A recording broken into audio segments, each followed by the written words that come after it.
Now, this will be probably one of the most technical drawings we'll make of the whole thing here. We're going to talk about rake and trail. Everybody's heard of rake and trail. You've seen your specs in the mag when you read about your bike you're going to buy. Rake and trail. Let's see. All right, we're going to draw a motorcycle fork here. Put a wheel. We're going to have a ground plane. Notice I'm not a professional artist here. All right, I'll have a steering head. All right, let's see if I can even do this in Technicolor here. Pretend that's our contact patch, even though my terrible tire is not drawn well.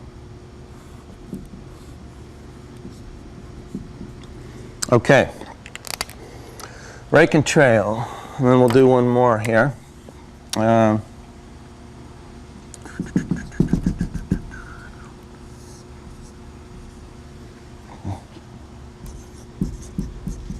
That's not showing up well. Let me do that in black.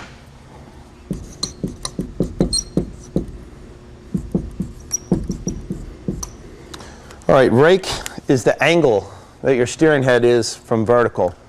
More rake, it's more like a chopper or a cruiser style bike. Less rake, more racy, right? If you see a GP bike, they'll have the least amount of rake of any bike out there. Most popular sport bikes fall in the range of 23 to 25 degrees of rake, okay,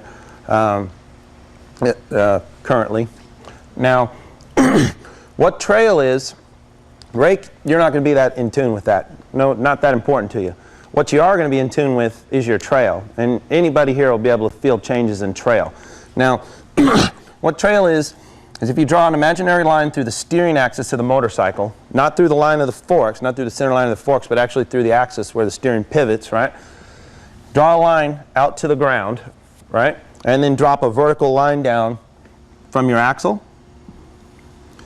That's in theory where the contact patch of the tire is. Now that rides behind the imaginary steering axis. The distance that the contact patch of the tire is riding behind the imaginary steering axis is trail.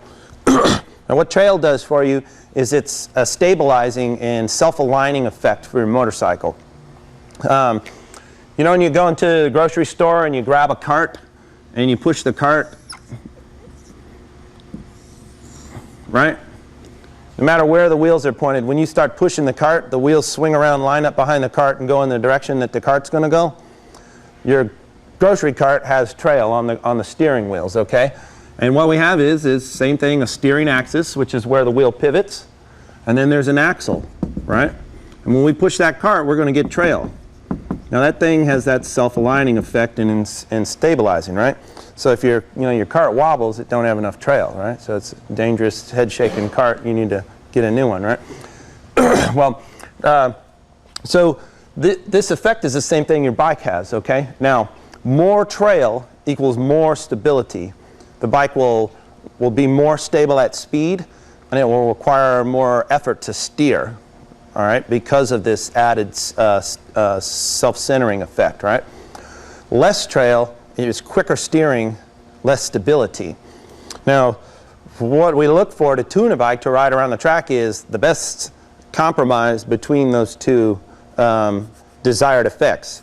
Everybody wants their bike to steer fast and with low effort, and I'll say that for the most part. Everybody also wants their bike not to wobble, to feel confidence inspiring, whether going straight in top speed in 6th gear or whether you're leaned over in a turn trying to get the most lean angle you can get. Now, these numbers won't be necessarily significant to you, but I'll give you some ranges of what you might see on modern sport bikes and how they feel to the rider. If we take, we have a GSXR 750 on display here at the moment. If this bike is set to go fast for a top-level pro guy, it'll have somewhere around 23.5 degrees of rake angle. And in my opinion, should have about 95 millimeters of trail.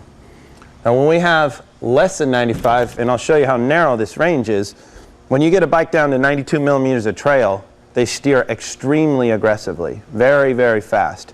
And the bike will not have tremendous feel mid-turn when the bike is leaned way over and you're trying to carry the most possible corner speed, right? This trail gives you feedback. When people talk about feedback from the front tire, that's what they're looking for, is that thing to feel connected to the ground.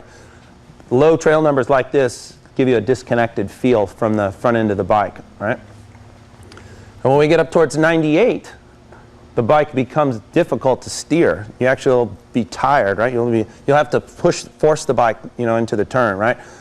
Some guys like to muscle the bike, and the reason they end up compromising and taking that is because if top level pros, you'll see some of those guys will like 96 or even on occasion 97 millimeters of trail, and that's really because they don't necessarily like the way it steers in.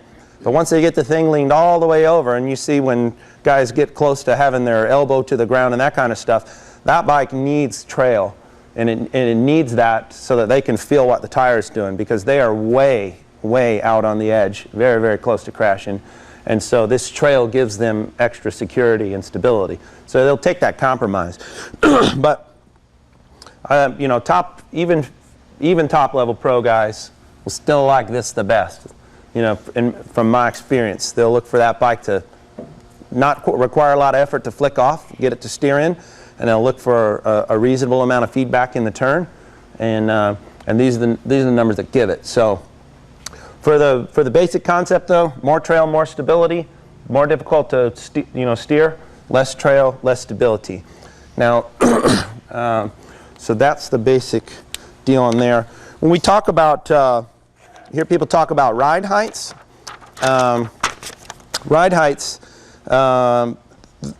they'll express them in a couple of ways. Nothing's very standardized, and you need to get with the lingo your tuner guy uses. Some people talk about ride heights. They're measuring distances from triple clamp down to the center of the axle.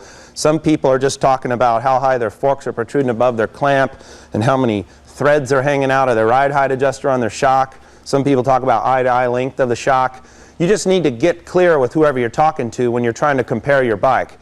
When you say, go up and say, hey, my bike steers kind of lazy, and you talk to your friend with his GSXR and he says, oh, mine's just great, it steers really fast. You say, well, where's your ride height? He might say 500 millimeters, and you go, what are you talking about? Mine's only 10. You just get on the same page so that you're comparing apples to apples. Another important thing, and another reason I suggest you find a company, suspension tuner, somebody you're comfortable with to work with, is different companies do different things.